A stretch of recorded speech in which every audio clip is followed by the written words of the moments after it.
Bom, mais uma vez, seja todo mundo muito bem-vindo para mais um episódio do podcast que leva o nome do meu livro, Jornalismo e Vestiário, Histórias e Bastidores Contados por um Assessor de Imprensa. Um livro editado pela Capítulo 1, graças a Deus, com sucesso. Foram 1.500 exemplares vendidos nas duas tiragens que a gente fez.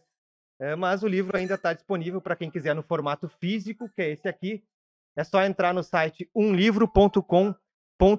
Em qualquer lugar do planeta, o livro chega. Daqui a pouco eu vou perguntar para um dos convidados se na Chechênia o livro pode um dia vir a chegar, né?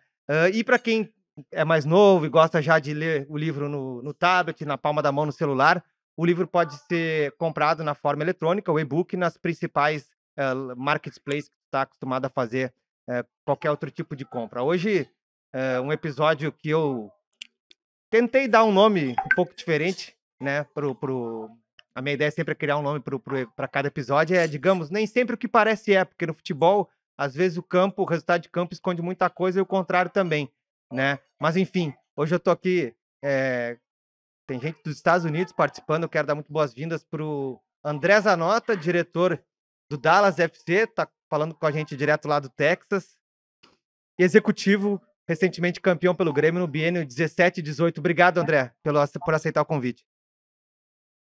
Obrigado, Jota.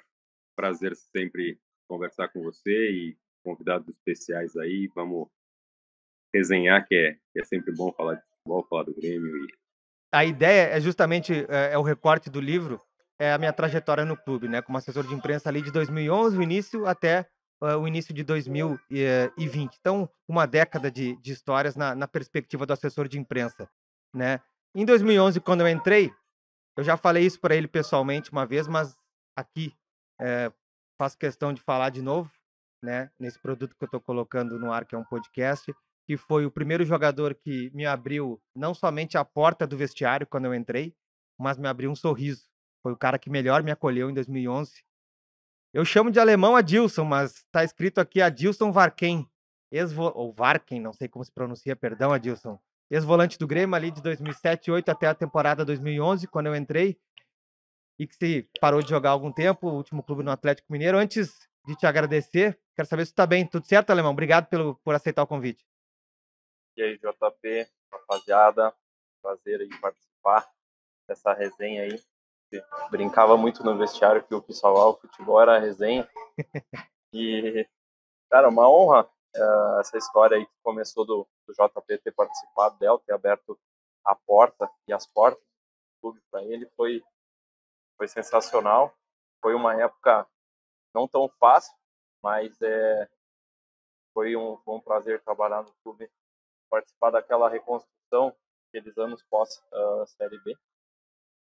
Então vamos ver se eu consigo contribuir aí para a resenha e a gente fazer um bate-papo bacana. Obrigado Sim. Pelo convite, JP. Eu que agradeço. E por último aqui, presencial na minha frente, parceiro meu de longa data, apresentador, colunista de Gaúcha ZH, apresentador da Rádio Gaúcha, professor da PUC, Felipe Gamba. Vou contar muito com a tua memória, tá? Para me ajudar no bate-papo com o André, com o Adilson e contigo também. Valeu, cara. Obrigado pela presença. Lembro de entrevistar o Adilson ainda na base. Sabe aquelas primeiras entrevistas que o JP, viu, Adilson? Levava vocês para dar entrevista, sala cheia, 10, 15 jornalistas, né? E o jornalista ali, vá pergunta.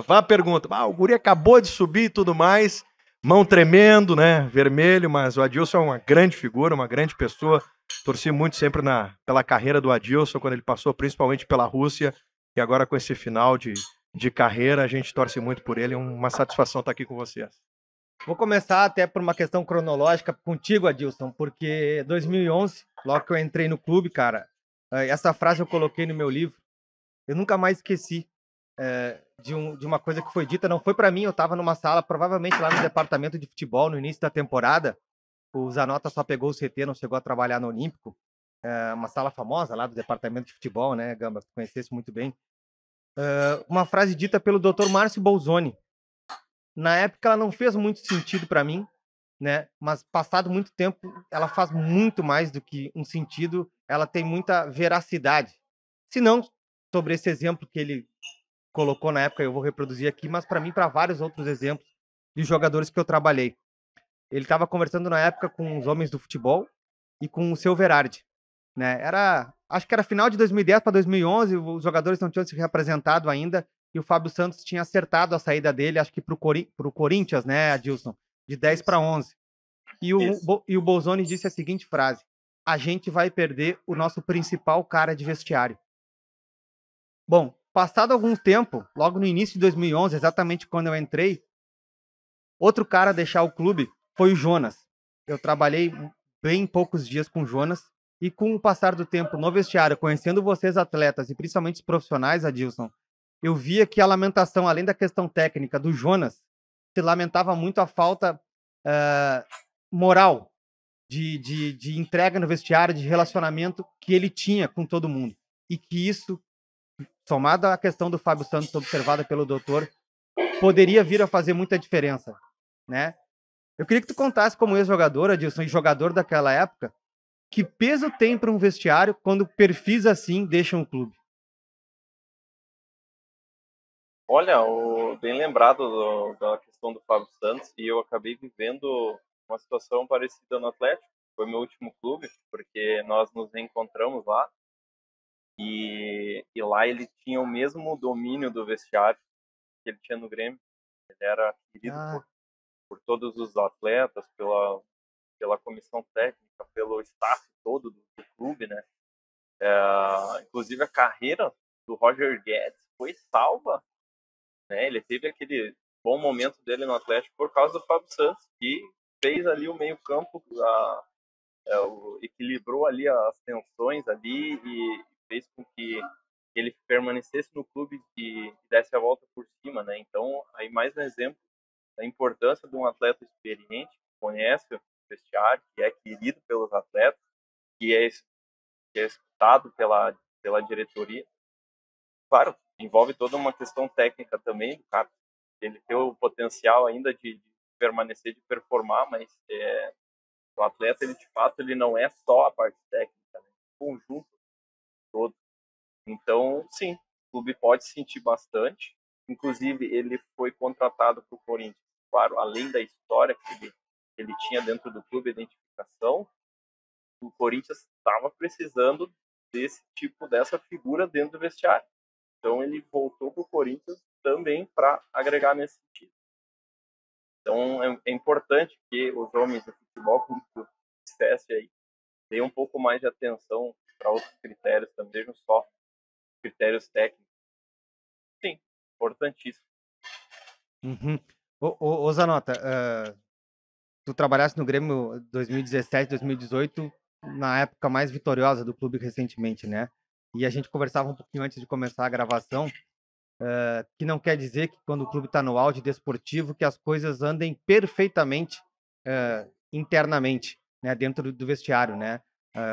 Até no meu livro eu trago alguns episódios que a meu juízo, interferiram nos relacionamentos ali dentro e tal.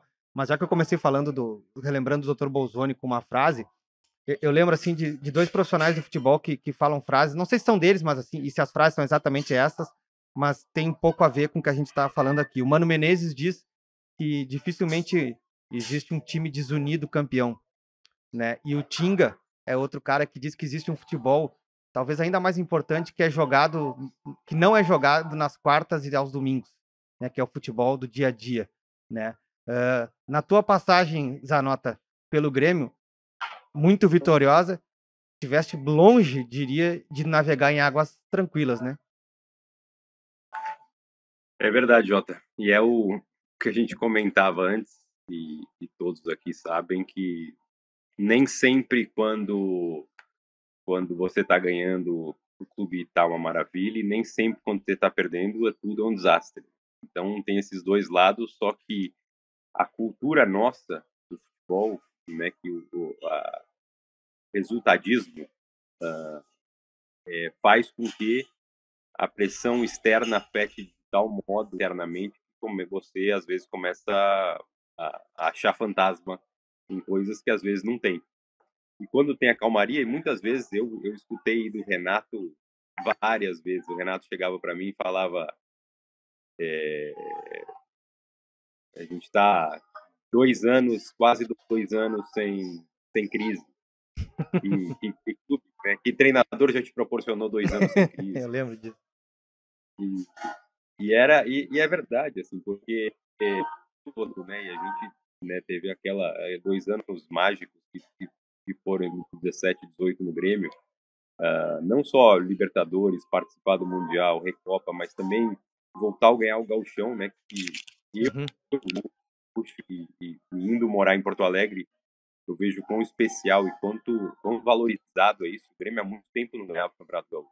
E a gente voltou a ganhar em 18, e na semifinal para o Novo Hamburgo em 17. Mas passou por momentos turbulentos de jogadores que vieram e não deram certo, e os jogadores não estavam tendo oportunidade. A gente teve o episódio do Gaston Fernandes, que pediu para ir embora no meio da temporada de 17, né? Ele era um jogador que não vinha sendo aproveitado e quis ir embora, e foi um pouco desgastante a saída dele. Teve a vinda do Michael Arroyo também, em 17 ainda, que acabou não dando certo, e ajustar tudo isso, né? A gente falou a questão estava mencionando do Márcio Bolzoni, agora não lembro exatamente, mas teve uma reformulação no departamento médico no meio desses, acho que foi em 18, que acabou saindo o Márcio, o Bolzoni, o Felipe do Canto, pessoas que estavam há muito tempo no clube. Então, enfim, tudo isso, né? Eu que estava ali com o Renato, é difícil você falar que você tá à frente do departamento de futebol, né?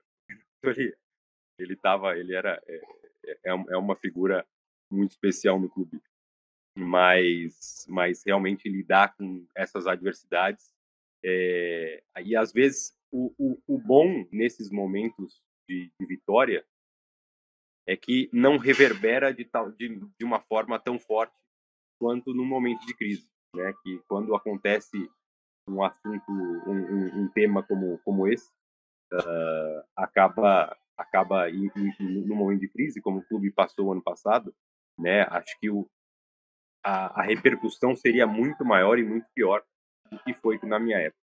Entendi. E eu queria aproveitar também para agradecer muito as palavras do Gamba aí. Gamba, me sinto muito lisonjeado em receber esses seus elogios e fico muito feliz, realmente. Obrigado. Merecido. Que legal.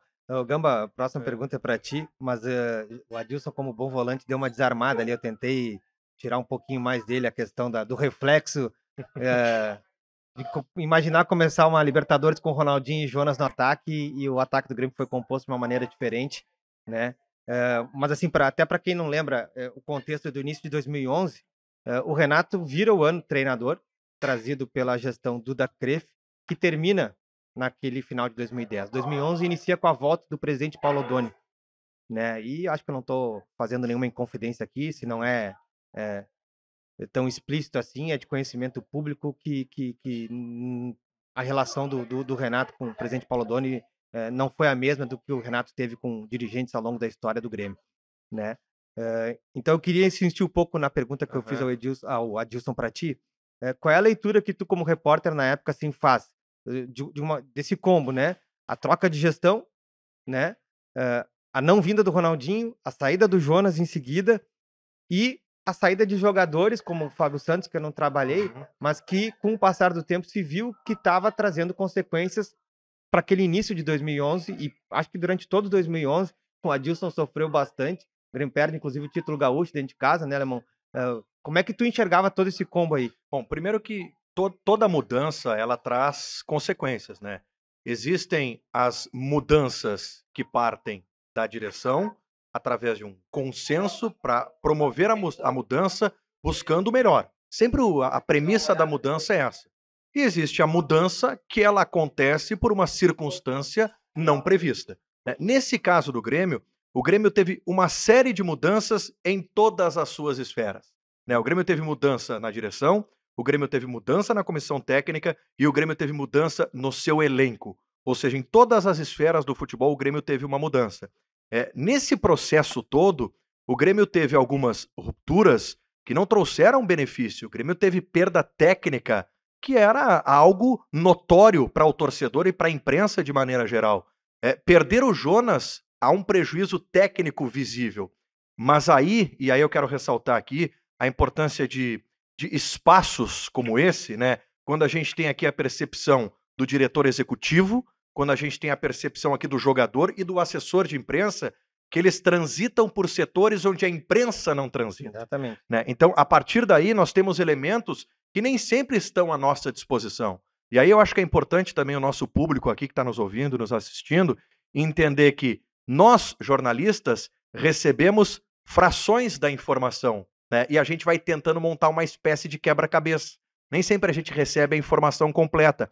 Mas esse tipo de depoimento do quão impactante é a saída de um jogador líder de vestiário para a sequência de um trabalho, só corrobora aquilo que por vezes nós defendemos e que por vezes é tratado como algo menor no futebol, que é o fato do treinador e do dirigente ter o vestiário na mão.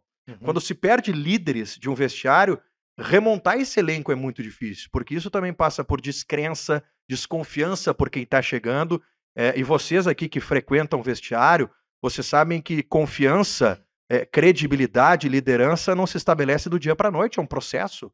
É um processo que o líder vai constituindo a sua liderança, né? É um processo que o elenco vai passando a respeitar o diretor.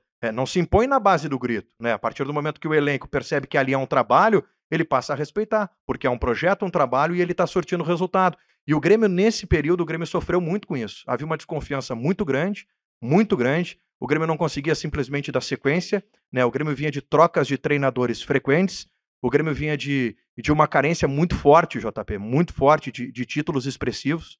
Né? O Grêmio, a partir dali, passou a se contentar com o Campeonato Gaúcho, tanto que foi a última conquista, depois passou por aquele jejum inacreditável de um clube do tamanho do Grêmio ficar tanto tempo sem conquistar um título como o Campeonato Gaúcho. Então, para mim, é muito claro, onde existem várias rupturas, onde existem várias mudanças, é até natural que o resultado de campo não seja atingido. Vou trazer um outro colega nosso de imprensa que separou uma pergunta para o Adilson, e eu acho que tem muito a ver isso com o que o Gamba acaba de falar, porque em momentos de derrota, Adilson, e para mim derrotas ou vitórias em 2011 era praticamente tudo novidade para mim. Eu te entrevistava junto com o Gamba ali meses antes, como repórter na época de Jornal Correio do Povo aqui, mas acho que em 2008 também já como repórter de rádio, lembro de te entrevistar.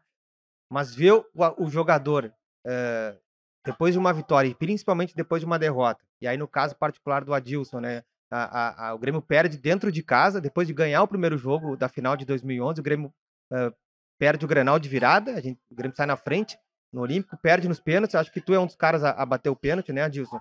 Eu lembro o quanto para ti machucou, né? E a pergunta do Glauco Paza, hoje apresentador aqui do SBT, e aí quando ele gravou essa pergunta para ti, para mim soou um pouco de que essa reflexão eu não tinha feito, porque para mim, sempre quando eu falo daquele grupo que eu trabalhei em 2011, por mais novo que tu fosse na época, Alemão, eu sempre tive como uma das lideranças. E a partir do momento que tudo isso que o Gamba descreveu cai também nas tuas costas, eu consigo entender aquilo que ele vai perguntar para ti. Fala pessoal, tudo bem? Aqui jornalista Glauco Paz, Adilson, meu amigo, que saudade, prazer falar contigo, grande abraço, não tá reconhecendo, né, pela gravata, olha aqui ó, tô em outros desafios hoje, mas continuo acompanhando futebol, e lembro muito bem daquele surgimento do Adilson no Grêmio, quando lá em 2011, na época da saída, se falava que o Adilson era um bom marcador, mas não chegava na frente, e talvez isso tenha precipitado a saída de um jovem promissor.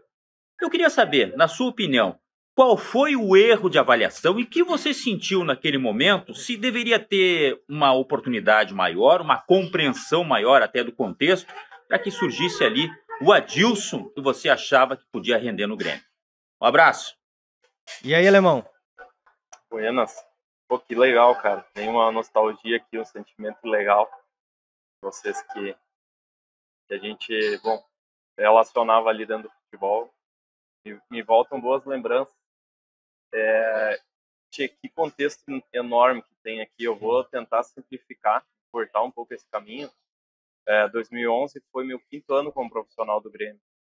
Meus 2 primeiros foram difíceis, com lesões, e E o ano de 2008 foi um ano de renovação pessoal minha como atleta. Eu acabei ficando quase o ano inteiro sem jogar, fiquei treinando mais atrás do gol do que fazendo outra coisa. E então 9 e 10 foram anos muito bons. Eu fiquei entre os melhores volantes do Brasil. Começaram a aparecer situações do exterior. E 2011 foi o ano mais difícil, talvez, da minha carreira. Então, bom, o JP pôde acompanhar o processo, mas talvez ele também não saiba de tudo que aconteceu.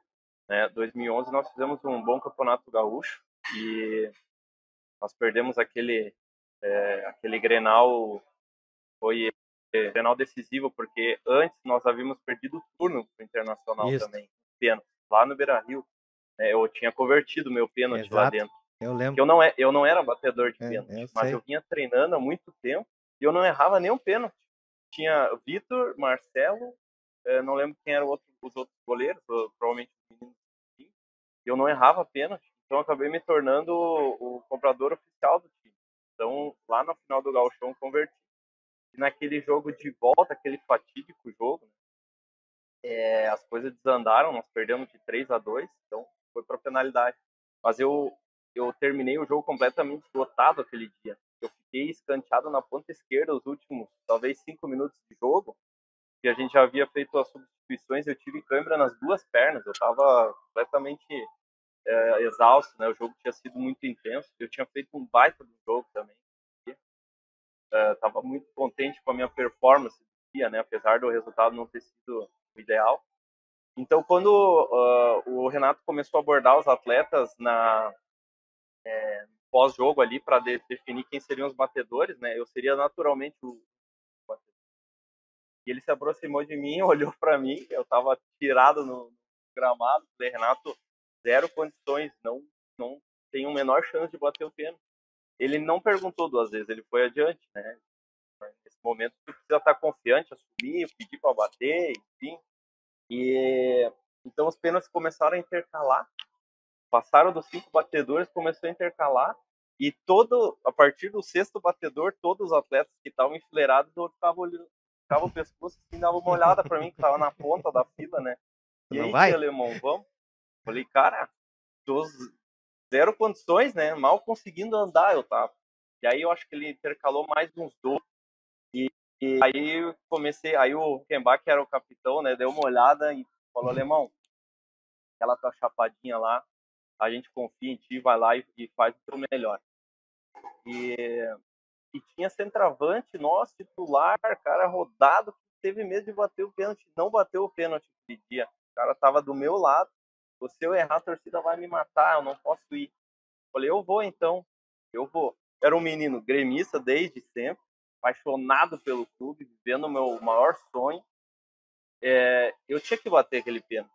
Não sei se eu deveria bater aquele pênalti, mas eu fui porque eu quis fazer o meu melhor. E aquele dia o Renan foi muito feliz, porque ele ameaçou pular no canto que eu tinha convertido lá no Beira-Rio e ele deu um passo para um lado e voltou e eu mudei a minha batida na última hora, o endereço da minha batida e errei. E aí o meu processo dentro do clube, ele desandou assim de uma forma, uma derrocada muito grande. Parece que tudo que eu tinha construído no clube até então tinha ido por água abaixo. Eu lembro que na época eu já era bem ativo nas redes sociais, eu tinha um Twitter e interagia bastante com os torcedores. E eu sofri assim uma enxurrada, foi o início de redes sociais, uma enxurrada assim de mensagens negativas, e aquilo foi novo para mim, me abalou bastante. Eu acho que eu não merecia aquilo por tudo que eu entregava pro time, pro clube, né? E daí a gente entra na questão da pergunta, que era o alemão que era muito marcador, chegava pouco na frente. Eu cheguei no Grêmio como número 10 nas categorias de base. Eu tinha sido profissional no Caxias com o Mano Menezes como número 10, claro, reserva, menino ainda, mas cheguei no Grêmio sendo o número 10. E ao longo do meu processo dentro do clube, o Carlos Eduardo era o 10 na minha categoria, tinha como o alemão jogar, então eu tinha qualidade. Tinha que andar para trás do campo. O Julinho Camargo, muito inteligente, começou a arrumar um espaço para mim, começou a me ensinar. Eu não tinha muita noção tática quando eu cheguei, e eu consegui me encontrar como um segundo volante que conseguia chegar ainda na frente. Mas daí dependia do treinador. O Celso Roth não deixava eu passar do meio. Alemão, tu não passa do meio campo. Então tinham coisas que aconteciam que as pessoas realmente não conhecem, não sabem, que fazia com que o alemão ia perdendo um pouco essa característica de um meio ofensivo. Com 2 treinadores foi bem diferente. Com o Paulo Autori, que foi meu melhor ano no Grêmio, ele confiava 100% em mim. Ele me dava toda a liberdade. Então fiz gol, meu primeiro gol, dei assistência, aparecia toda hora na frente, fui o terceiro melhor volante do Campeonato Brasileiro naquele ano. Então também dependia muito da confiança que o treinador tinha em mim. Quando o Renato Gaúcho tentou resgatar comigo isso em 2010 e 11, 10 eu consegui performar um pouco mais, 11 o tempo foi mais curto, mas ele insistia muito nos treinamentos comigo, mas eu já estava com isso embutido em mim, eu tinha medo de aparecer no ataque, porque eu sentia a responsabilidade do que pudesse acontecer lá atrás. Então já era uma coisa também psicológica, era um processo que já vinha de 5 anos com outros treinadores e tudo mais. Quando eu voltei para a Rússia, eu voltei a ser aquele jogador ofensivo. Às vezes, jogando só eu de volante, eu conseguia aparecer no ataque. Então, fiz 3 gols lá fora, fiz mais gols, eram poucos, mas fiz mais no Grêmio, várias assistências. Então, também era um processo. Para finalizar, no Grêmio, depois daquele pênalti, daquele fatídico momento lá, eu tinha naquele momento um pré-acordo com o clube, com a diretoria, para uma renovação de contrato, ajuste salarial, porque até então eu corria, mas chegava qualquer atleta de qualquer lugar ganhando sempre mais do que eu, né? Se esquentava meu banco, mas ganhava bem mais do que eu, né? Então, como o Gamba falou, houveram tantas mudanças, e uma das mudanças foi da diretoria, bem nessa transição. E então chegou o Pelaipe, não lembro quem mais. Saíram os 3, saíram o Antônio Vicente Martins, César Cidade Dias e o já falecido José Simões. O Cícero Souza, que era o executivo, também saiu. E aí assumiu só o futebol com o Pelaipe. Então, e aí ele me procurou e disse: olha, Alemão, eu tô sabendo da tua situação aqui, eu acabei de chegar e tal, a gente, já se conhecia, já trabalhado juntos, né? E, preciso de ti aqui e tudo mais. Eu, vamos lá, né? Vamos juntos. Ele disse: eu vou primeiro me inteirar da situação dentro do clube, depois a gente retoma teu assunto aí, fica tranquilo. E meses se passaram até que ele me chamou um dia para me dar um retorno sobre a minha situação. Então o retorno foi totalmente diferente do que aquilo que já havia sido pré-estipulado, né? Sim. E aquele momento ali, eu não sei se faltavam 4 meses para acabar o ano, não lembro mais exatamente. Mas aquilo me atingiu tão forte. Eu não estou dizendo que ele estava certo ou ele está errado, tá? Estou aberto é outro processo, é outra história. Mas aquilo me atingiu tão forte que foi o único momento da minha carreira que eu ia treinar sem motivação, que eu perdi, que eu perdi aquela vontade de competir, de preservar o espaço, aquilo tudo que eu havia conquistado. Então, eu terminei o ano no Grêmio me arrastando, e eu senti que o processo estava todo desenhado para que eu só saísse do clube. Então, quando chegou a proposta da Rússia, ela foi aceita sem eu saber que eu queria ir para lá, sem saber se eu queria ir para lá. Então, já foi assim: alemão, aqui a proposta, vai. Então, assim, eu não tive muita saída, eu queria permanecer no clube na época, mas o meu processo já tinha se desgastado bastante ao longo do ano, tanto que eu já vinha mais ficando no banco do que jogando, né? E de forma justa, eu confesso isso, porque eu também já não estava mais entregando, não era aquele alemão dos 2 anos e meio anteriores. Então, assim, tentei resumir muita coisa, mas o processo meu foi bem difícil. E eu fui me reencontrar, então, já no ano seguinte. Eu fui o melhor atleta do clube na Rússia no meu primeiro ano, fizemos a melhor campanha da história do clube, e no segundo ano lá eu já renovei o contrato, então acabei retomando aquela vontade máxima assim, de competir, de jogar, de evoluir, de buscar novos caminhos.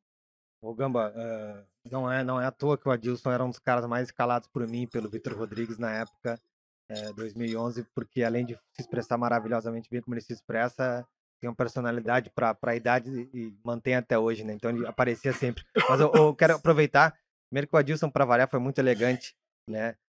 Mas a gente aqui, como profissional de imprensa, tem que contextualizar, né? O centroavante, que o Edilson... Borges. Era o Borges. O Borges tinha tido um episódio na eliminação das oitavas de final contra o Católica, foi expulso no Olímpico, e depois também no Grenal do turno teve algum um episódio, eu não lembro se ele errou o Pênalti errado. Pênalti errado dele Isso, lá no Beira-Rio, junto com o isso, Fernando, né? Isso. Né? E o Adilson elegantemente não tocou no nome, mas a gente tem essa obrigação aqui. Mas eu quero aproveitar a fala do Adilson para perguntar para o Zanotto o seguinte, porque durante a fala extensa aí do alemão, ele falou de duas situações que volta e meia caem nas mãos do executivo, o Zanotto. É uma relação, às vezes, desgastada, definitivamente, às vezes, né? Tipo, não tem mais como se acertar fulano e Beltrano. Só que tu és o responsável por dar destino a uma das partes, né? Tem que resolver o pepino no bom português. Ou, às vezes, um jogador insatisfeito com uma questão de salário, de uma valorização.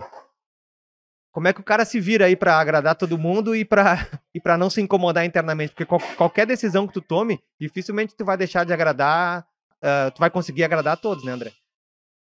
Exato. Não, o depoimento do Adilson foi muito bacana e é uma coisa que acontece com frequência, né? E eu até pensei aqui, depois quero te devolver uma pergunta, Jota, para te cutucar aí também um pouco nesse saber 10 anos aí. Mas é uma situação que, assim, eu nunca cheguei a um ponto, né, durante minha trajetória nos diferentes clubes que eu trabalhei, de ter, como o Adilson falou, por exemplo, tá acertado uma renovação de contrato e por conta de uma performance do jogador, voltar atrás e não seguir. Aconteceu quando eu estava no Santos, eu fechei toda uma renovação com o Edu Dracena. Se eu não me engano, foi 2013, a renovação do contrato do Edu Dracena, e a gente ficou de assinar na segunda, depois do jogo de final de semana. E ele rompe o cruzado pela quarta vez ou terceira no final de semana. E vem falar comigo depois, e o irmão dele também. São pessoas que eu tenho uma relação muito boa até hoje. O Edu, que é hoje o Edu do Santos, e perguntando assim, e aí, mas vamos manter meu contrato? Eu falei, cara, não muda em nada. A gente chegou a um acordo, minha palavra está dada, o acordo está feito entre nós. É um obstáculo aí, mas vamos em frente. A medicina esportiva evoluiu muito e você vai voltar a jogar. Então, eu acho isso, e é complicado para o executivo numa situação como essa, porque você não cumprindo sua palavra, combinei com o Adilson, tem um acordo com ele. Depois, como é que isso vai repercutir no vestiário? E a minha relação depois de confiança, a relação do executivo é uma relação muito de confiança, você sabe muito bem isso. Como os bastidores falam, né, no futebol, e como você tem que manter uma relação de confiança o tempo todo. A minha principal função é a gestão de pessoas, né? Eu tô o tempo todo pessoas diferentes, né? A gente lida com médicos, lida com preparadores físicos, lida com atletas que têm históricos completamente diferentes, e você tem que se adaptar a tudo isso para entender, falar, e você vai falar com o advogado, você vai falar com o presidente, você vai falar com, às vezes, um conselheiro. Então é uma constante adaptação ao que você vai falar, e principalmente aquelas pessoas, comissão técnica, quem está no entorno do futebol ali, jogadores, a relação de confiança, pelo menos eu vejo com o executivo, comigo, eu tenho que preservar demais. Tem um jogador americano que acabou de vir aqui, um menino 9'8", veio conversar comigo agora aqui do Dallas, americano ele, enfim. E ele sente confiança de vir desabafar comigo algumas coisas que ele está sentindo do dia a dia aqui, de falta de oportunidades, coisas. Eu gosto que o jogador tenha essa confiança em mim, porque eu sei que eu preciso passar isso, porque é uma relação é tão importante manter essa sinergia e um ambiente positivo dentro do clube. E se você passa a ser mal visto por um e depois passa, aí um outro já comenta e um outro, aquilo começa a ter um reverberado de uma tal forma que prejudica um trabalho, né?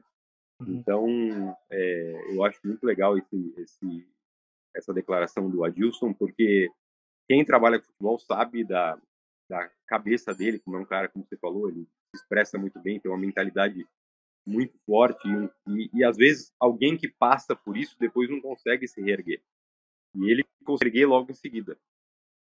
Você não consegue em seguida, às vezes, né, começa a girar na sua cabeça né, e pode ser e aí depois, em vez da Rússia, ele podia ter ido para um clube menor e aí a carreira ir despencando, mas não, ele falou em 1 ano, ele já teve um contrato renovado na Rússia, enfim. Então, acho isso muito interessante, acho, né, e o que eu ia comentar com você, Jota, para saber desses seus 10 anos aí também, porque eu e você, a gente teve várias, né, resenhas aí sobre futebol, e eu acho legal que, assim, você teve vários jogadores, tantas pessoas ali no Grêmio que a gente convive e se dedicam tanto ao clube, né, e torcem tanto, e como faz a diferença, né, quando o clube está indo bem, com sucesso. Você tem algum momento que você participou de conversa? Teve algum executivo que conversou com você para pedir sua opinião sobre atletas que está trazendo ou sobre que algum jogador do próprio elenco querer saber participar você de algum ter a sua opinião também para alguma decisão que teria que ser tomada ali em diante? Obrigado pela pergunta, André. Acho que jamais imaginei receber essa pergunta justamente de um executivo, né? Digamos que você trabalhou junto. Não, pois não, com certeza. Eu acho que não é nem que eu tenho certeza, a resposta é sim, tá? Muito por questões, às vezes, de conhecer a pessoa, por já ter trabalhado, ou por conhecer alguém que conheça, e mais do que isso, André, eu acho para lá de pertinente esse tipo de estabelecida confiança, partindo da premissa que o executivo Claro. confia em quem está perguntando. Porque eu, ao longo do tempo, desenvolvi uma ideia, tá? E aqui eu estou generalizando, tá? Porque eu acho que não tem outra maneira de falar, que dirigente de futebol, não estou falando de executivo, pode ser o político também, tem uma preocupação tão grande com os Felipe Gambas da vida, de que vazem informação, que se preocupa tanto, tá? Em tocar uma coisa em sigilo absoluto, que às vezes isso é uma avaliação minha, incorre em alguns erros que daqui a pouco se conversasse não com o JP da vida, mas sei lá, com o JP do Santos, o JP do Flamengo, do Júnior Barranquilla, de qualquer lugar, com fisioterapeuta, com qualquer outro profissional que tu tenhas confiança. Que quem é que tem essa alcunha no mundo da bola? Treinador. Treinador adora dizer em coletivo, treinador não mente para treinador. Pô, se o Zanota tá lá no Dallas e tá interessado no jogador do Grêmio que eu trabalhei e quer saber qual é a postura do cara, claro. Eu estando no Grêmio ou não, pela relação que eu tenho com o dirigente, eu vou dizer. Do Adilson eu diria o que eu disse na frente dele. E se é um cara que eu acho que tecnicamente é abaixo ou tem algum problema, de novo, na confiança que se tem com qualquer relação, acho que a gente tem obrigação, ainda mais se a gente é jornalista, de trabalhar com a verdade, né? Mas então essa tua pergunta é muito legal porque dá um grau de importância até que o assessor não tem, mas mostra um pouco daquilo que é o motivo de eu também ter escrito o livro, da importância de quem faz o staff do futebol, de quem não aparece e não deve aparecer. E essas pessoas poucamente são ouvidas. Exato. E essas pessoas sempre têm opinião. E elas estão no dia a dia, elas conhecem o jogador. Não só opinião, como informação. Informação. Exato. Informação. E tem a opinião delas. Então, eu convivendo, e elas conhecem muito.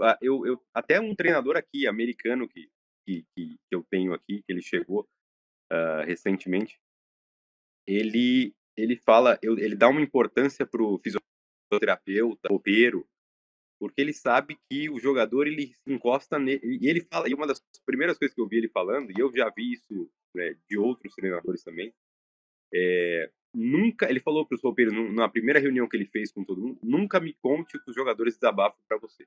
Ótimo. Nunca divida comigo pra você não perder a confiança deles. Exatamente, perfeito. Exato. Senão esse cara não entra no vestiário no outro dia, Zanota. Exato. Não interessa se ele é roupeiro, se ele é assessor, se ele é médico. Ele falou, se for alguma coisa séria que você acha que mereça minha atenção, fala pro jogador vir falar comigo. Essa tua pergunta me ocorreu agora um exemplo, tá? Não vou citar nomes, é óbvio, né? Mas um episódio aí foi com um treinador, né? Ele reuniu a comissão técnica no dia do jogo até. Aquela dúvida, eles treinaram 2 jogadores, nenhum jogador ainda sabe se vai jogar, sabe, Adilson? Treinou tu e mais um de volante, nenhum dos 2 ainda sabe no domingo pela manhã quem vai jogar à tarde, né? E aí era ruim isso. Esse treinador pra gente era horroroso. O treinador reuniu a comissão técnica no quarto para conversar e foi bem que tu disseste, eu não lembrava desse episódio agora, ele não tá no livro, né? E aí perguntou, só que aí não foi por questão técnica, né? Digamos, claro que eu vi os auxiliares na questão técnica, né? Às vezes até chamavam um outro colega jogador, o Renato era rei de fazer isso, por exemplo, para saber a situação de algum atleta, né? Para eles opinarem a respeito de tática, por exemplo, né? Aí perguntou sobre para cada um, perdão, né? E aí cada um deu o seu ponto de vista. O cara abriu para perguntar. E aí eu dei, não o do JP que estava querendo ou não que o jogador jogasse. Não me vejo, mesmo com a abertura que o cara deu, de saber a minha opinião, que é o que tu estás perguntando, eu preferi usar a informação. O que eu disse? Cara, o ambiente do jogo, o contexto do jogo é X. Eu não vou dar pista aqui que eu tô na frente já tá farejando aqui, o André. Não vou dar muita pista, tá? Eu falei, o contexto do jogo é tal. Um dos jogadores que tu estás em dúvida ou não de colocar tem um significado de contexto agora pro público externo, tá? Acima do outro. Ao tu preterires ele, tu vai estar trazendo para ti um peso que tu escalares ele, tu não carrega. Eu não tô nem dizendo para ele colocar, nem para não colocar, porque a questão não é técnica, não cabe a mim, mesmo que ele tivesse dado a brecha. Então, assim, óbvio que o cara não jogou em função do que eu disse. É óbvio que não tem essa pretensão. Mas com certeza, e por isso que eu te agradecia fazer a pergunta, com certeza eu dei um ponto de vista que nenhuma das pessoas ali, talvez por terem outras formações e não antecipar cenários, que é o nosso trabalho, Gamba, deu. Né? Então, eu me senti muito valorizado, e agora tu me perguntar essa aí, eu devia ter te respondido com essa resposta antes. Mas enfim, Gamba, antes de eu fazer a pergunta para ti, não, mas eu vou contigo rapidinho aqui. Até bom de memória que eu sei. O Zanota contou ali de 2013 com o Dracena, né? Cara, para mim, 2013 já era meu 3º ano no clube, né? Tive o prazer de trabalhar com o maior presidente da história do Grêmio, Fábio André Koff. Usufruir, isso eu posso dizer, ao máximo que deu o convívio com ele. E tá falando agora não o assessor de imprensa aqui, né? Um cara que imaginou que 2013 seria o ano que o Grêmio, de fato, voltaria para um cenário mais vantajoso. Por quê? A meu juízo, tinha treinador que tinha terminado...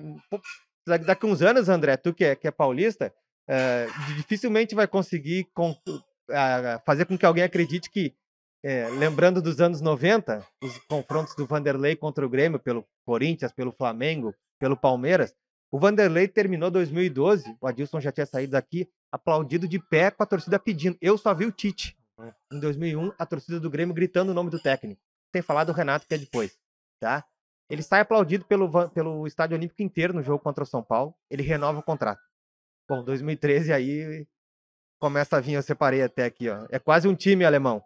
Dida, Cris, André Santos, Adriano, William José, Vargas, o Wellington, centroavante que estava na Rússia na época, e o Pirata, que tinha sido campeão da Copa do Brasil um ano antes e também rebaixado pelo Palmeiras, num negócio que coloca um colega teu, então recém-surgido como executivo, que é o Rui Costa, em evidência no mercado, porque foi um negócio que abalou o Brasil inteiro.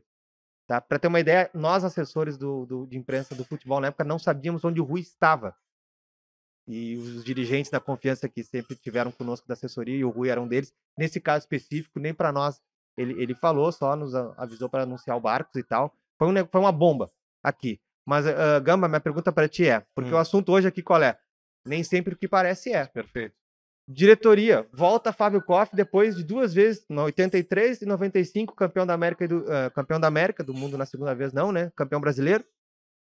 Volta, tem um dos treinadores mais experientes.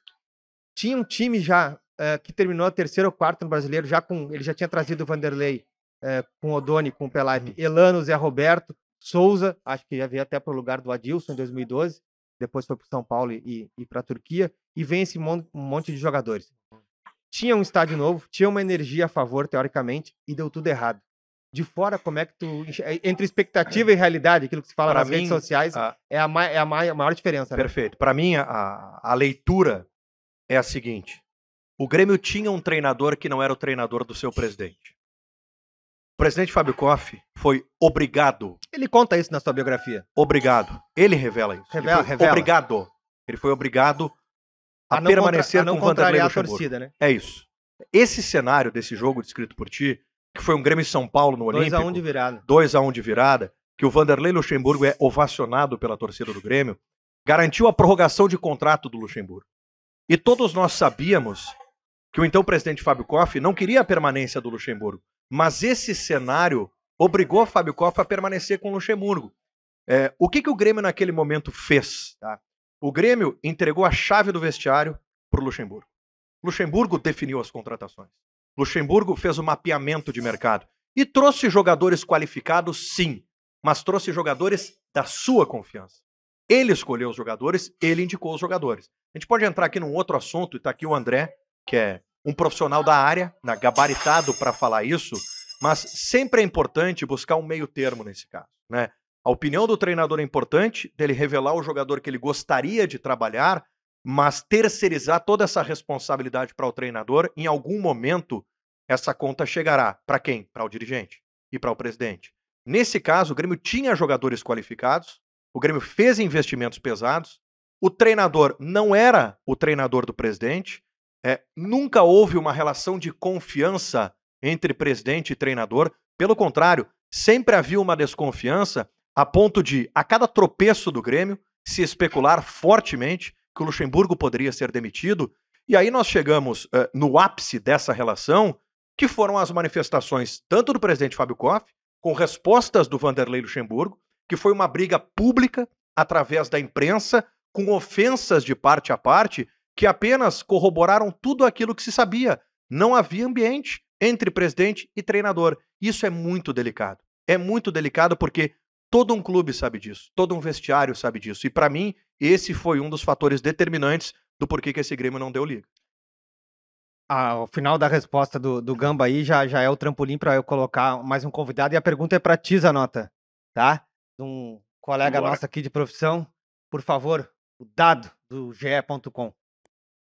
Fala, JP. Obrigado pela lembrança. Tá? Me pegou aqui no deslocamento, então parei o carro aqui para fazer o vídeo. Primeiro, uma grande saudação aí ao Zanota, que convivemos na cobertura, e também peguei um pouquinho do alemão Adilson lá nos treinos do Olímpico, no início da minha carreira também de setorista. Então, um abraço para os dois.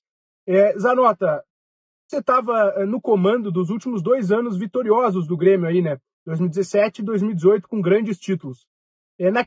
Naquele período, tá, teve algum processo que você achava que tinha que ser implementado, que tinha que ter sido colocado em prática, mas que de repente o clube optou por não fazer isso por conta do bom momento, por conta dos títulos? Você achava que de repente não fosse necessário porque estava ganhando, porque estava tudo bem, entre aspas, aqui? Teve alguma situação nesse sentido? E também te pergunto da tua saída.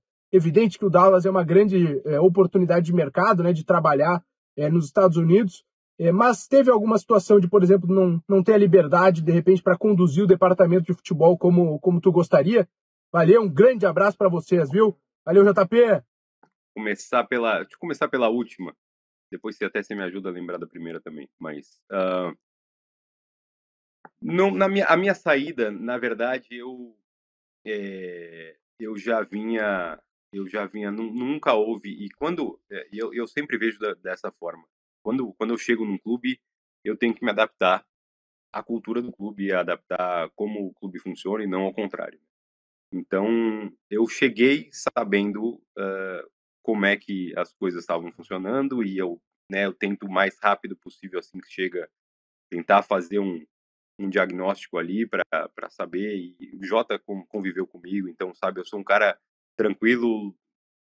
O Gamba também, sabe, eu não busco, né, eu não busco holofote, eu quero fazer meu trabalho e tentar fazer da melhor forma possível para as coisas andarem bem no futebol, que comissão técnica, jogadores, todo mundo que trabalha, né, com o dia a dia do futebol esteja sendo bem atendido para poder avançar. Então eu sempre tive muito respaldo da direção do Grêmio, e sempre tive uma boa relação. Nem sempre eu e o Renato concordamos em tudo, mas o que eu acho o Renato, de uma forma, para mim, dos treinadores que eu trabalhei, o treinador mais leal a ele não expõe. A gente teve discussões, teve desentendimentos entre quatro paredes, digamos assim, e que ele não leva para fora. Ele não é o cara que vai na entrevista e fala: eu preciso de reforço, eu preciso trazer jogadores. O Renato, ele discute isso entre nós. E o que eu acho, para mim, isso tem um valor muito, muito grande. Então, eu chego no Grêmio com o Renato treinador, sei do tamanho dele no Grêmio e o tamanho que ele foi ganhando depois de, né, tinha acabado de conquistar a Copa do Brasil, eu cheguei, depois conquistamos a Libertadores, Recopa, então, né, a estátua vai ficando cada vez maior. Né? E eu, então, não era nada só para justificar que não foi algo que eu não comandava, eu sempre tive boa relação.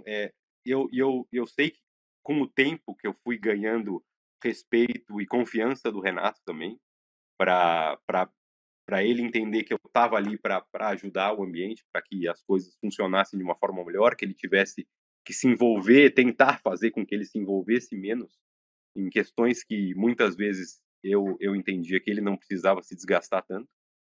Então, não foi em nenhum momento nada relacionado ao meu trabalho, foi realmente surgiu. Eu já vi um desgaste de eu estar morando em Porto Alegre, minha família em São Paulo, eu estar longe dos meus filhos. Tinha um filho pequeno que eu morei 2 anos em Porto Alegre, eu praticamente não convivi, perdi o aniversário de 1 ano dele, por exemplo. Isso fica marcado para sempre. Mas isso, e nesse momento que eu estava nessa indefinição, veio a proposta do Dallas, e para o Dallas, óbvio que para vir com a família toda, é um desafio muito diferente, me tira completamente de, né, difícil estar na zona de conforto trabalhando com futebol, mas quando você vem para um outro país, uma outra cultura, né, aqui o profissionalismo nos Estados Unidos é extremamente elevado ao mais alto nível. Então era a oportunidade que eu sempre quis sair dessa loucura, dessa instabilidade que é o futebol brasileiro, o futebol sul-americano de uma forma geral, e ter um ambiente que você possa planejar coisas mais médio, longo prazo, pensar clube de uma forma mais estratégica, enfim. Então essa foi a razão da minha saída. Ô Zanota, E até sobre, eu acho, a primeira pergunta do Dado vai ser vai ser a minha última também aqui para ti. A gente tá na reta final. Vou dar uma reforçada no que, até porque tu pediste a minha ajuda, né, um pouquinho antes. Ele perguntou se em algum momento tu sentiste alguma interferência a ponto de alguma ideia proposta por ti ter sido segurada, digamos assim, não sei se é esse o termo.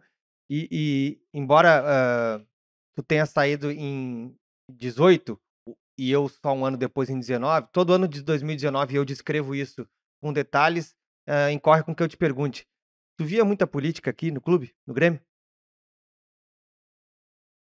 eu, assim, de novo, é o que eu comentei antes. A gente passou, né, 2 anos de uma forma, com as vitórias, elas acalmaram o ambiente político, inclusive.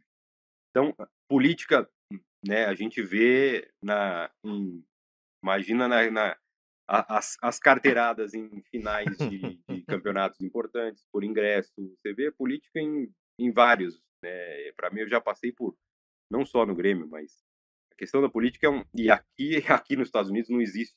Então, mas eu, como as coisas estavam indo muito bem no desempenho esportivo, eu não consigo lembrar de nada de cabeça assim que eu tenha sugerido, que eu tenha, as coisas que eu quis implementar, e uma das coisas que eu mais tenho orgulho do meu trabalho no Grêmio, né, que eu fiquei, né, o ano 17 e 18 inteiros, praticamente. Eu saí né, meu último dia no Grêmio foi 31 de dezembro de 2018.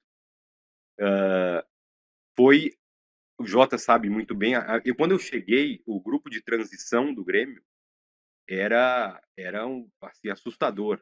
Você tinha o Maxi, o uruguaio, Maxi Rodrigues, Max né, Rodrigues, o nome dele? Maxi Rodrigues. Você tinha aquele lateral que veio do Chelsea, que me fugiu o nome dele. Wallace Oliveira. O Wallace Oliveira. Você tinha, todos os jogadores desacreditados no Grêmio estavam na equipe de transição. Então, Tava a equipe de inchado o transição plantel. era o jogador que o time principal não quer, vai para a transição. Os jogadores na base, que a base não acredita que tem futuro, vão para a transição.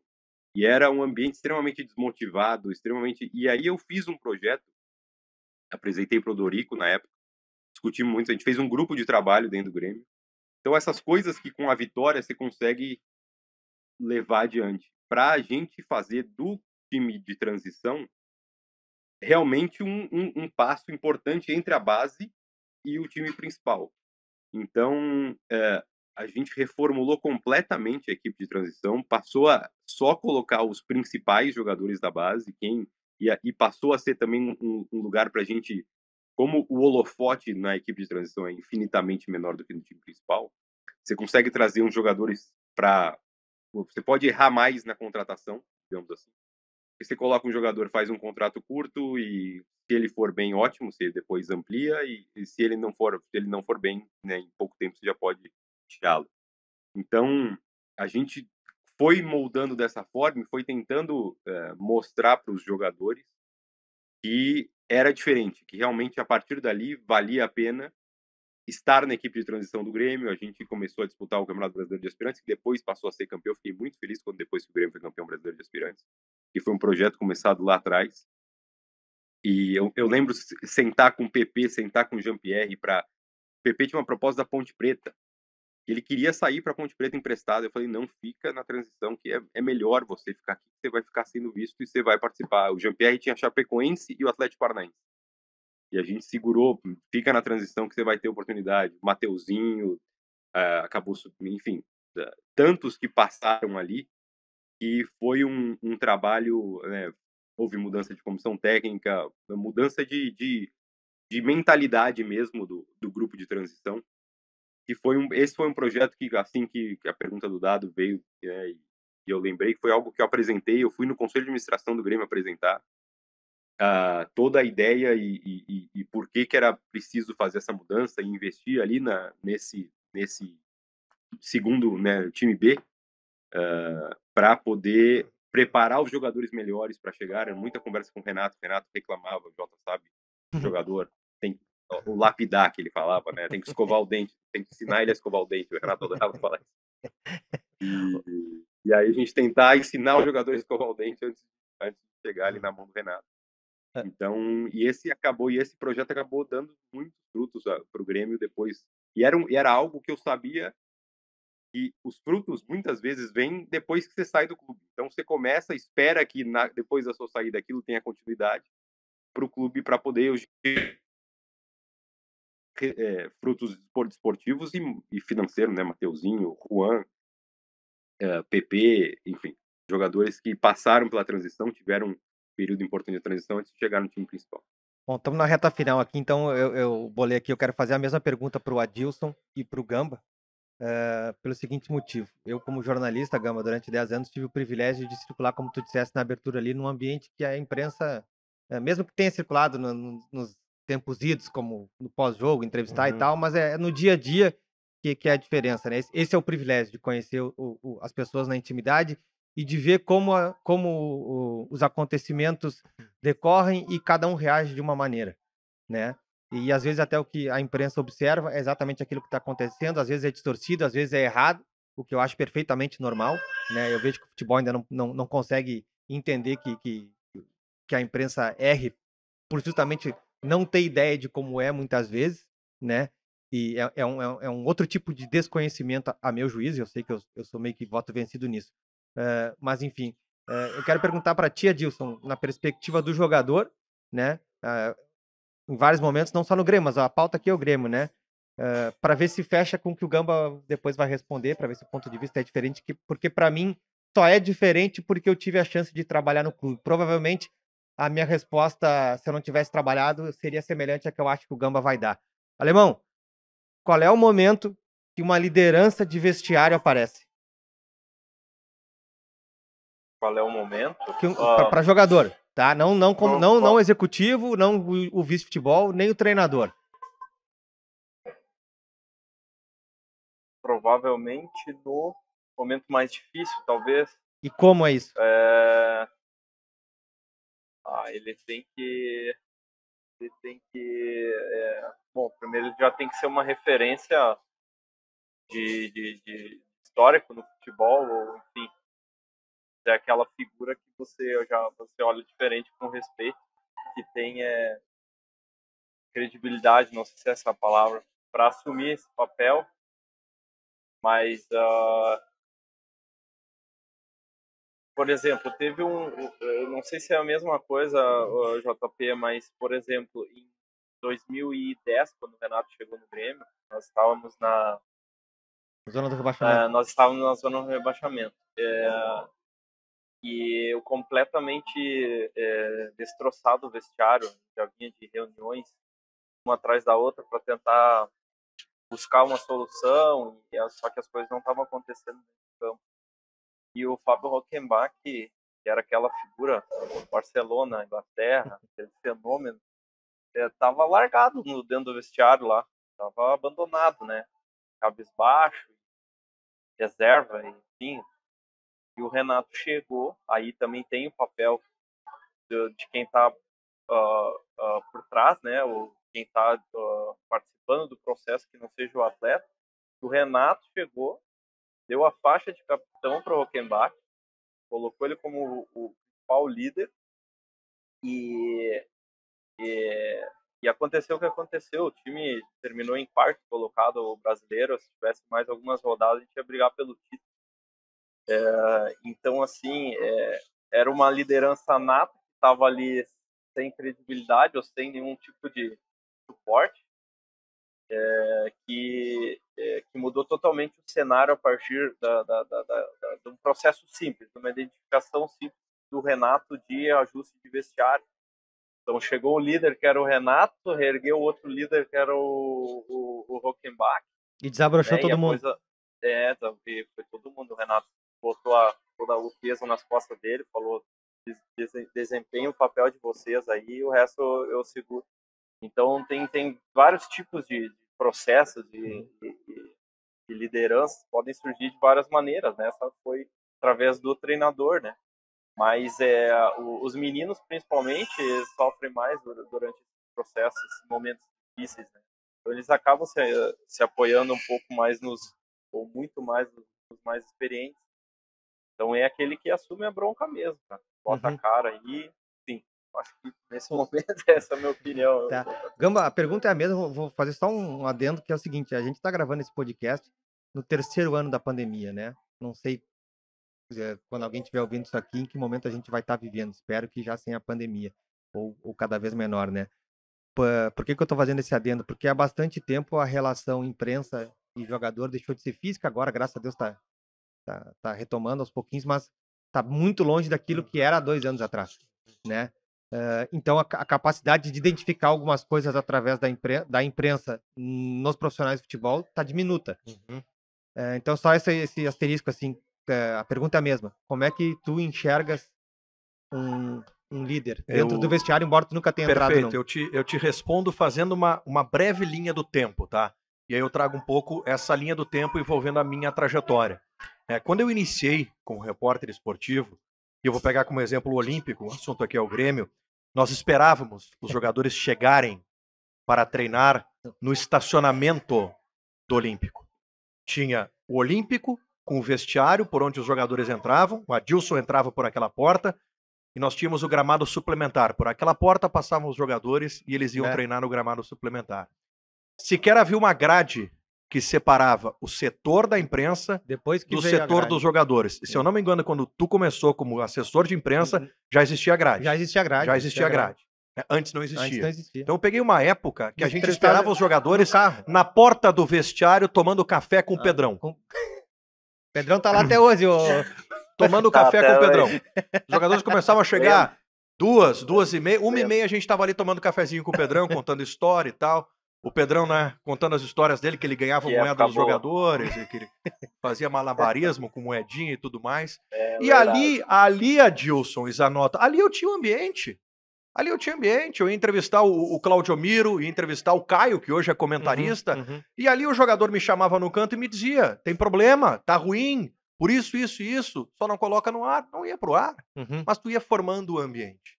A partir daí, por óbvio, as relações começaram a se profissionalizar, porque era muito difícil pro clube ter o controle. Sim, 2008 que passam a vir as coletivas. Perfeito, era muito difícil o clube controlar. A crise, ela tava ali, porque a proximidade era muito grande. Então tu começa a estabelecer a entrevista coletiva, o treinador já não fala todos os dias, porque sim, treinador falava todos os dias após o treino. Se a gente for parar para pensar hoje, é algo insano, né? Não tem nem conteúdo para sustentar uma entrevista todo dia com o treinador. Então, a partir daí, começou a se estabelecer um distanciamento, a relação começou a ficar mais fria. Bom, tivemos a pandemia, um distanciamento completo. Então, hoje, esse contato se dá ou através de contatos esporádicos com entrevistas, que são entrevistas formais, mais frias. formais, são frias, um conteúdo pasteurizado, que é para todos, né? Aí tu consegue buscar com alguém que frequenta o vestiário, né? Com um diretor que está no vestiário, que por vezes te passa alguma informação, porque sim, é assim que funciona, né? Tem muitos diretores que passam informação, é assim que a imprensa se abastece, ou até com os próprios jogadores e tudo mais. Mas essa liderança, para nós da imprensa, por vezes ela é um pouco deturpada. Porque tem jogadores que sabem usar a sua imagem e eles sabem se vender como líderes. E na prática, dentro do vestiário, nem sempre é assim. É o cara que foge da responsabilidade no momento decisivo. Mas na entrevista, fala forte, manda recado, faz marketing com a torcida. Então, para a gente ter acesso a essa liderança de fato dentro do vestiário, é cada vez mais difícil, né? Como o Adilson trouxe aqui, decisão por pênaltis. Num jogo final, o garoto que bota a bola embaixo do braço e vai bater, eu respeito. Tendo experiente no campo, que foge da responsabilidade, aí que o torcedor e a imprensa começam a identificar as verdadeiras lideranças. Porque tem outro detalhe, que vocês conhecem muito mais do que eu, que é a liderança negativa, né?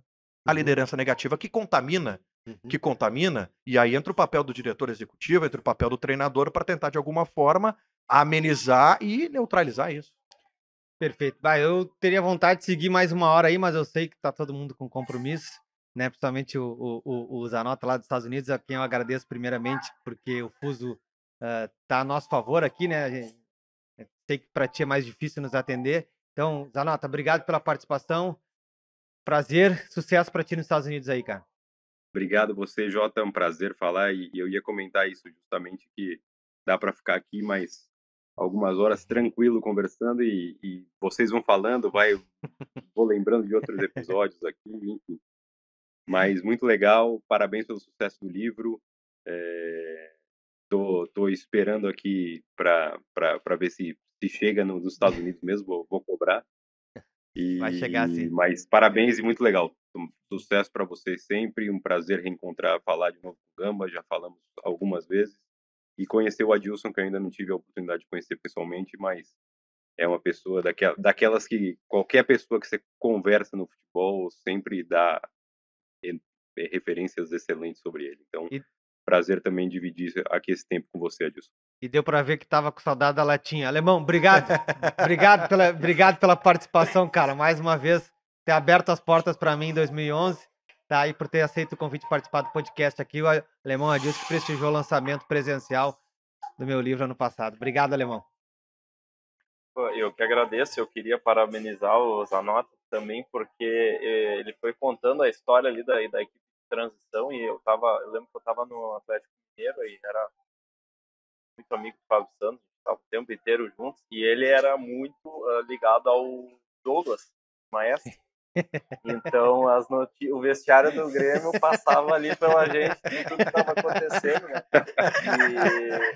Então não precisava abrir a internet para ver o que estava acontecendo lá, que eu já sabia. E aí eles comentavam muito sobre o Mateuzinho, né? falava muito sobre essa equipe de transição, do trabalho que tinha sendo feito lá, e aí o pessoal falava muito do Arthur, do Maicon, que estavam voando, né, os melhores volantes do Brasil, mas tem que ver o menino que está vinculado da equipe de transição, é outro fenômeno e tal. Então, queria parabenizar ele, porque realmente tem muito trabalho ruim sendo feito, muitos talentos desperdiçados ao longo do processo. Eu entendo também que é difícil dar atenção, principalmente a maioria dos clubes vive momentos sempre difíceis, né? Só ganha um, né? Então, os outros estão sempre com um ambiente conturbado. Então, parabéns pelas conquistas que permitiram com que ele pudesse fazer esse trabalho de excelência aí, e que o Grêmio aí colheu bastante. Então, parabéns e prazer te conhecer aí. Sabe, nós possamos nos falar mais vezes aí em outras oportunidades. JP, obrigado pelo convite mais uma vez, cara. Eu fui lá no lançamento do teu livro lá com o maior prazer. Comprei lá uma penca de livros, vai lembrar, ele até me olhou assim, falou, o que tu quer? Então eu vou presenteando alguns amigos especiais. Vou presenteando alguns amigos aí e tal. Esses dias um torcedor me mandou uma camiseta aí pelo correio para eu assinar, devolver a camiseta pro teu livro. Pô, que legal, cara, é tão bacana aí, obrigado pela possibilidade. O Felipe me trouxe aqui, ó, bastante lembranças especiais aí. O Olímpico realmente tinha um ambiente único, cara. A gente dificilmente perdia dentro do Olímpico. Então, assim, é só lembrança boa de lá, né? Alguns tropeços aqui e ali, mas a maior invencibilidade da história do Grêmio foi feita lá, com minha participação de 2009 a 2010, sem perder dentro do Olímpico. Então, foi bacana o papo aí. Obrigado, viu? Bom pra vocês. Valeu. Obrigado. Gamba, obrigado, tá? Eu que agradeço. Tem que ter um cara que está começando agora na imprensa, então eu acho que aqui colhesse algumas dicas para começar a prestar mais atenção quando for falar de futebol, tá muito bom, excelente papo, né? E só para fechar aqui, eu queria pensar uma das frases do Zanota quando ele começa a recuperar a história do transição, né? E para reforçar aqui para nós que acompanhamos o futebol brasileiro, nesse momento o Zanota não está envolvido com a insanidade que é o futebol brasileiro, mas como nós aqui no Brasil somos reféns de resultado, né? Só a vitória te autoriza ao planejamento. Só a vitória te autoriza ao projeto. Não fosse a vitória, talvez esse projeto do transição jamais fosse colocado em prática. Porque onde não há o resultado, há a cobrança, se atropela uma série de etapas e simplesmente não tem o fruto para ser colhido ali na frente. Né? Que sirva de ensinamento para o Brasil, para que a gente possa mudar um pouco essa cultura que está enraizada aqui. Muito legal o papo, obrigado. Satisfação participar aqui com a Adilson, matei a saudade. Zanota, um abraço, parabéns pelo trabalho, boa sorte aí no Dallas. Obrigadão, JP. Que isso. Esse podcast está sendo gravado aqui nos estúdios da Cubo Filmes e a minha grande parceira nesse projeto é a Caporal Conteúdo, que transforma a presença digital do seu negócio. Siga @Caporal Conteúdo nas redes sociais. Um grande abraço para o Matheus e até a próxima, gurizada.